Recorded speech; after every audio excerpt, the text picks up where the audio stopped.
The very first morning I stood at the edge of that lake, I felt like I had bought a piece of heaven.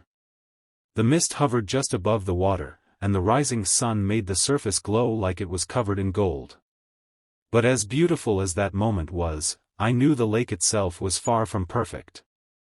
The water was murky, thick with algae, and half of the shoreline was swallowed by tall weeds.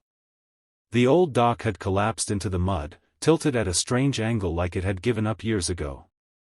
Most people would have seen a swamp, but I saw potential. This wasn't just a forgotten patch of land, it was an opportunity to create something incredible. For years I had dreamed of owning a piece of property where I could build, restore, and truly call something mine. This lake felt like destiny. I poured nearly all of my savings into buying the property. Friends told me I was crazy, that I was throwing money into a hole, but I didn't care. I didn't just see what it was, I saw what it could be. No HOA, no restrictions, no board breathing down my neck. Just me, the land, and a vision. I promised myself I would turn this rundown lake into a hidden gem. The first few weeks were pure sweat and backbreaking work. I hired a small crew to help clear the shoreline, cutting away years of overgrowth. We hauled out broken branches, dead weeds, and even rusted trash that must have been dumped decades earlier. Old tires, rusted lawn chairs, a bicycle frame, things that told me people had abandoned this place long ago. Slowly but surely, the trash disappeared, and the lake began to reveal its shape. Then came the big job, dredging the lake. I brought in machines to scoop out the muck from the bottom, restoring depth and circulation. It was expensive, but every load of sludge we pulled out felt like I was reviving the lake's heartbeat. When the water finally began to clear, I could see fish swimming again, darting through patches of sunlight. I rebuilt the dock myself with the help of a carpenter friend. We put in sturdy planks, a railing, and even benches where people could sit and watch the sunset. I added a little boathouse at one corner to store a canoe and some fishing gear. It wasn't fancy, but it was strong, clean, and inviting. By the time spring came around, the lake had transformed from a forgotten swamp into a sparkling blue oasis. Trails wound around it, wildflowers grew along the shore, and the water reflected the sky like a mirror. That's when the neighbors started to notice. People walking their dogs stopped along the fence line, staring in awe. "Wow, it looks so different," they'd say. Parents with kids began asking if they could come fish or skip rocks. I didn't mind. I was proud of what I'd built, and I believed in sharing beauty when it's respected. So I let a few families in, under the clear condition that it was private property. Everyone seemed grateful at first. They praised me for bringing life back to something they thought was lost forever. But as more people saw the transformation, the attention grew. It wasn't just neighbors, it was entire families, joggers, and even strangers who'd heard about the new lake in town. Cars started parking nearby, and people wandered too close to my property lines. Some even assumed it was a public park. That's when I realized that while restoring the lake had been the easy part, protecting it might be the real challenge. Still, I was optimistic. I thought as long as I explained kindly that it was private property, people would understand. And for a little while, that worked. But then, one Saturday morning, everything changed. I was out by the dock, tightening bolts on the railing, when I noticed a group of people marching down the dirt road toward me. They weren't just curious neighbors, they were organized. Matching polo shirts with a logo I didn't recognize, clipboards in hand, and at the front, a woman with sharp sunglasses and a folder tucked under her arm.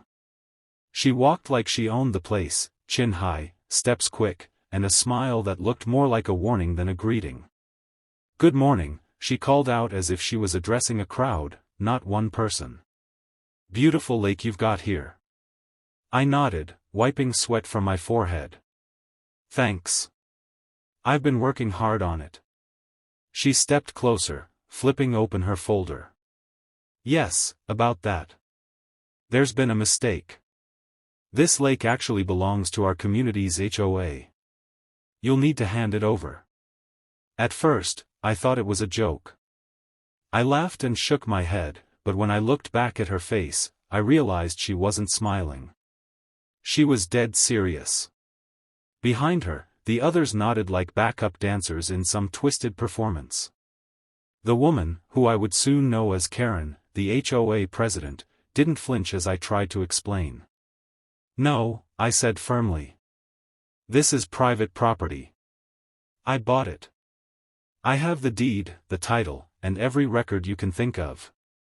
This lake doesn't belong to your HOA, it belongs to me." Karen smirked, as if I'd just said something amusing but irrelevant. "We'll see about that," she replied smoothly. "Our bylaws include this lake as community property. That means your ownership is invalid, and the residents have rights to use it whenever they want." I stared at her, stunned. She was talking as if her neighborhood rules were more powerful than the law. The group behind her started whispering, taking photos of the dock, the boathouse, even my no trespassing signs. My hands tightened on the wrench I was holding, and a chill ran down my spine. Something told me this was only the beginning of a much bigger fight. I invited them to sit down on the dock, hoping maybe we could talk this out like reasonable adults. I pulled out the folder where I kept all my paperwork, the deed, the county tax records, the survey maps that clearly showed my property boundaries. I laid them out for everyone to see. "Here," I said firmly, "this land and this lake belong to me. Everything is legally in my name." But Karen just smirked, like she had been waiting for me to say that. She snapped open her own folder, filled with papers that looked impressive but meant nothing to me. "You see," she began, flipping dramatically through pages, "our HOA bylaws list this lake as part of our community's shared property. Which means you don't actually own it." The way she said it was so confident you'd think she was quoting the Constitution. But I knew better. Their bylaws meant nothing outside their neighborhood, and my land wasn't inside their boundaries. I explained that carefully, pointing to the map, but Karen cut me off mid-sentence with her favorite word, rules. "Rules are rules," she said, repeating it like a broken record. "Our members have the right to use this lake whenever they please. That means you can't block access, you can't make changes, and you definitely can't keep us out." Her little army of board members nodded, crossing their arms like they were ready to write me a citation right then and there. I stared at them in disbelief. These people had ignored the lake for decades. It had been a dumping ground, a swamp nobody cared about until I came along. Now that I had poured my money, sweat, and time into restoring it, suddenly it was theirs. The arrogance made my blood boil. I refused politely but firmly. "This is my property. I've invested in it. You don't get to show up now and take credit for what I've done." That was when Karen's smile vanished. She snapped her fingers, and two of the board members pulled out their phones, snapping pictures of everything in sight, my dock, my boathouse, even the wooden signs I had put up saying, "private property." One of them muttered, "We'll be reporting all of this." I frowned. Reporting me to who? For what? Karen closed her folder and leaned closer. "For violations," she said coldly, "of our community standards. And if you don't cooperate, we'll take this to court." At that moment I realized these people weren't just bluffing, they were planning to bulldoze me into submission with intimidation and paperwork. They thought because they had power in their neighborhood, they could extend that power anywhere they wanted.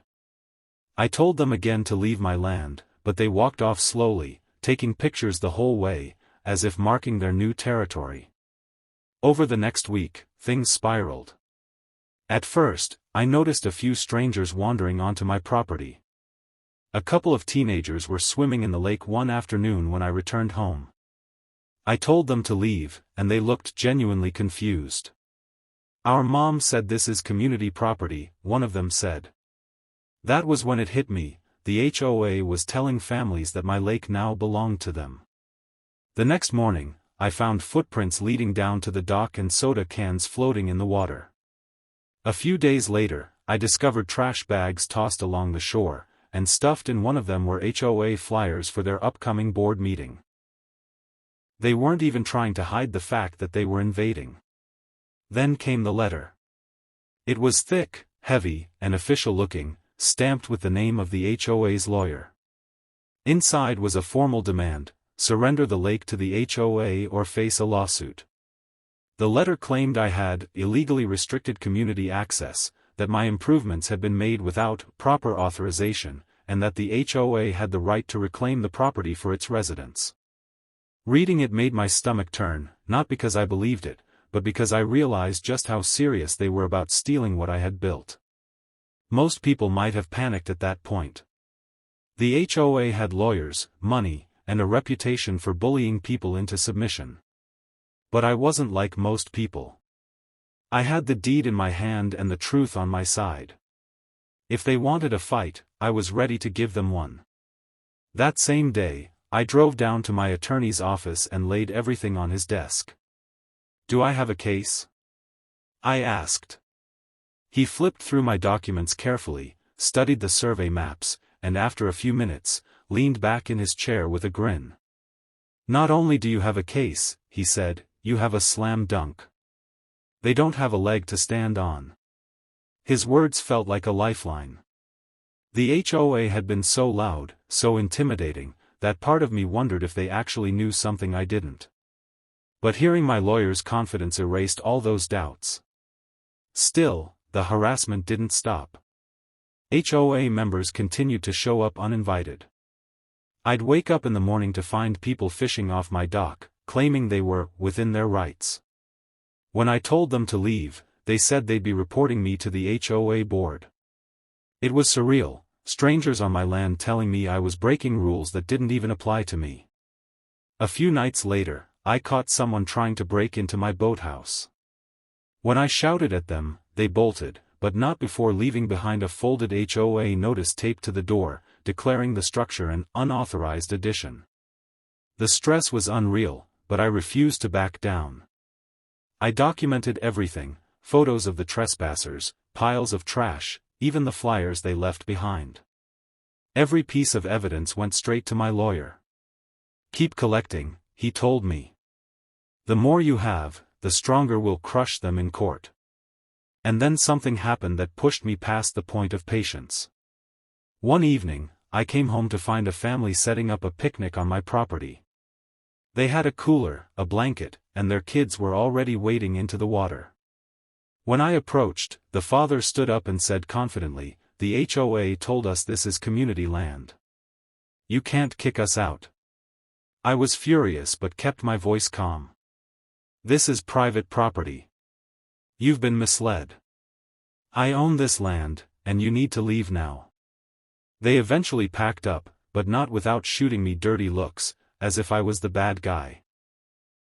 That night, as I sat on my porch watching the moonlight ripple across the lake, I realized the battle lines were drawn. The HOA wasn't going to stop. They had built their little empire on intimidation and half-truths, and they thought I would fold like everyone else. But they had underestimated me.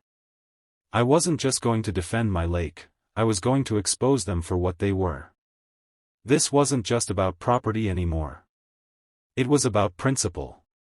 If they could take this from me, what would stop them from trying to take from others? They had picked the wrong person to bully, and soon they were going to regret it.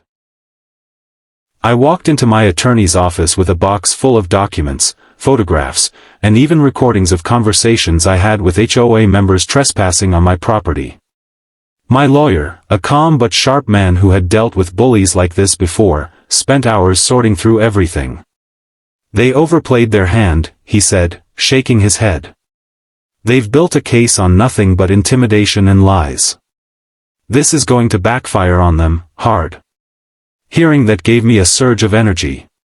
For weeks I had felt like I was the one being attacked, surrounded by people acting like my land belonged to them. But now I realized I had the power to fight back, not just to defend my property but to expose their corruption for everyone to see. My lawyer filed a countersuit immediately: trespassing, harassment, property damage, and even intentional infliction of emotional distress. He said those flyers they left, the trash they dumped, and the unauthorized violations they taped to my boathouse were evidence of an organized campaign to bully me into surrendering. The HOA tried to act tough at first. They sent more letters, claiming I was being unreasonable, that their community rules had precedence over my private ownership. They even tried to intimidate me by showing up again, this time with a different board member who claimed he was a retired attorney. He waved around his copy of the HOA bylaws as if it was some kind of holy scripture.